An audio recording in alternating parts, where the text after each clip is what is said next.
So this is a crude video, just using a camera aimed at my monitor, and I'm going to go over a few things regarding the Z06 that's about to be released. So I myself am a avid Corvette enthusiast, so I own a Z06, an older one, and other GM sports cars. So I saw this video come online and it got me thinking I could probably calculate a ballpark acceleration set of numbers just based on the fact that they're launching the car next to a giant ruler, essentially, because this test track is just a straight, I think it's 2-mile long straightaway at the proving grounds. So I'm sure most of you guys have seen this video circulate.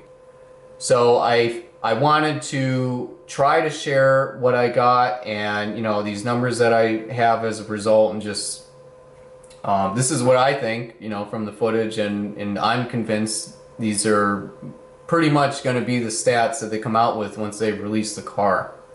The equations are basically velocity is the derivative of distance over time. So what I did here is these are my data points of distance versus time in the video. If you do this yourself, you may get a slightly different answer. It's kind of difficult to get exactly the same answer if multiple people do it. But I think this is a very close ballpark, especially given the numbers that ended up coming out of it. So I take this data and I basically just put it in an Excel and fit a polynomial to it. So that's this equation that Excel is saying these are the coefficients.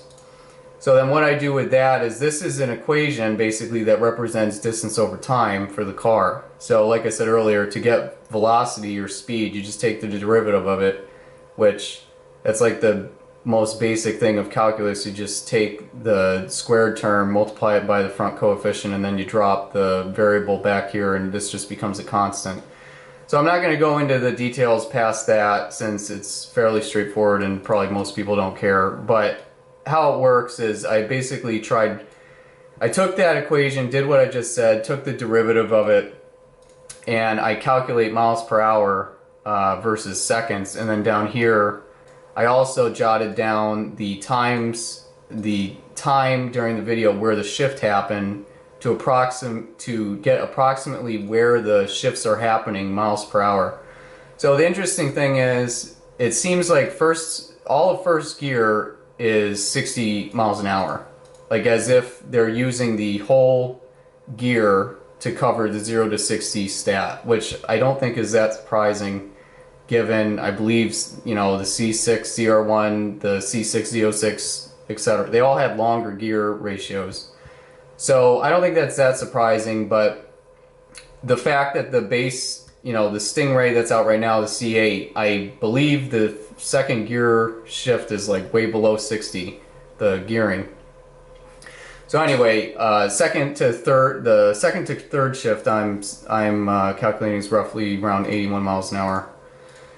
So I guess the bottom line that comes out of this math is down here, where 0 to 60 I'm getting roughly 2.5 seconds versus the C7ZR1 was quoted at like 2.85, and then 0 to 100, the C8 I got 5.6-ish, where the C7ZR1 is 6. So like I said, there is some variability with these distance and times. If you do it yourself with a stopwatch and do the same math and, you know, do the derivative of the equation you get. So I tried it a couple different ways where I was doing it in reference to the butt of the car versus the front of the car. They didn't seem to entirely start the car right at the 0.1 marker. It seemed like it was slightly past it because it's out of frame in this video, and this tire mark, I believe, was slightly behind the 0.1 if you dig through the video. So whatever. Long story short, I had to adjust that a little bit with these distances that I calculate with the mileage markers. And the other thing is they let off toward the end of the, I can't remember, past third gear to fourth, around 8 seconds in the video. So if they would have kept going, I could have had a quarter-mile time, or like if the footage was a little more down the, you know, or like if the footage had a clearer view of down the track and you could actually make out the yardage markers in the track better, you could even get the quarter-mile time. I mean, we were almost there. Whoever was driving it, I think we got roughly 0.2 of a mile data out of this because they started at 0.1 and ended at 0.3. So the other hard part is there's trees blocking the way of the car once it gets around the 0.3 mile marker. My math is basically saying it's roughly 2.5 seconds to 60. Most conservative estimate I think I had was like 2.8-ish. So the car, most of the time, I did a couple different iterations of this, and it seems like usually it comes out, the car shows 2.5 to 2.6, 0 to 60, and roughly around 5.8-ish. 5.6, 5.8, 0 to 100. So I'm sure there's questions. I'm sure people are going to say you can't do that, or this math is wrong, or whatever. So I'm open to comments. This is just, basic calculus, like I said, how I arrived at this answer. I'm not doing anything too crazy. So something you have to keep in mind is if you go from here all the way down to where the car is, which was roughly at the 0.1 mile marker, which I believe was here, that's roughly 1,000 feet. I did a quick calculation. The speed of sound is like 767 miles an hour. Let's say that camera is 1,000 feet away. You do this math and blah blah blah. It comes out it's a little less than a second delay. So that's why if you try to do what I did and you do the stopwatch based on the chirp itself, then you're late, because by the time the sound hits the camera from 1,000 feet away, then you're using video for the rest of the reference, you're not going to get the right numbers. So when I came up with these data points that I have in the top left, I took that into account where I tried doing the stopwatch where it was prior to the chirp, more in line with when the car starts moving.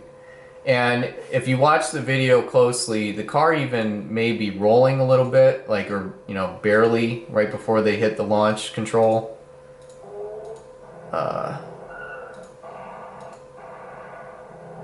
Yeah, like the car might have been rolling a hair forward right before they hit it, but regardless, once the car really jerks forward, that's when you have to start your stopwatch, not based on the chirp of the tires. So that's an important point that I'm sure a lot of people are going to comment about, oh, I got a different answer or whatever. You have to take that into account, and it's just like if you're on a golf course or something and someone far away hits a golf ball with a driver, you see it before you hear it. So it's the same thing. Like it's actually a big enough number, you can't just ignore it. In this case, since it's on the order of a second, and we're trying to calculate, 0-60s and stuff that are on the order of like 3 seconds or only a couple seconds. So that's why I wanted to bring that up. I am thinking that since this video footage leaked, some people claim GM does this stuff on purpose or whatever, but I'm thinking since this stuff released online, some guy with a camera with a long lens just looking down the straightaway at the proving grounds, which on Google Earth you can see this straightaway. Anyone can just pull up here with a long zoom lens. I don't think they're going to do this test again there with a car that they're trying to hide. So I don't know, interpret that how you want. I think I'd be surprised if I see them do this test there again.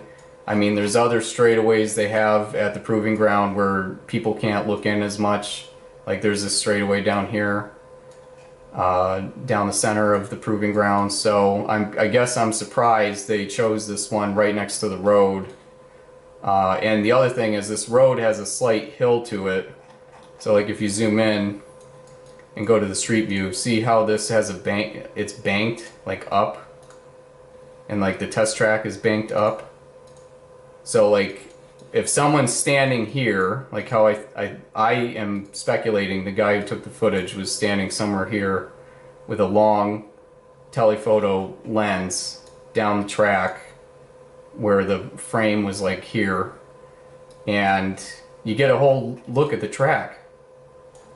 So that's why I made my comment on the forum that I'd be surprised if they, not only because of what I'm saying, how you can calculate the acceleration, but just the fact you can literally look at them testing the launch control of like up and coming sports cars if they keep testing them on this straightaway. So that's about it.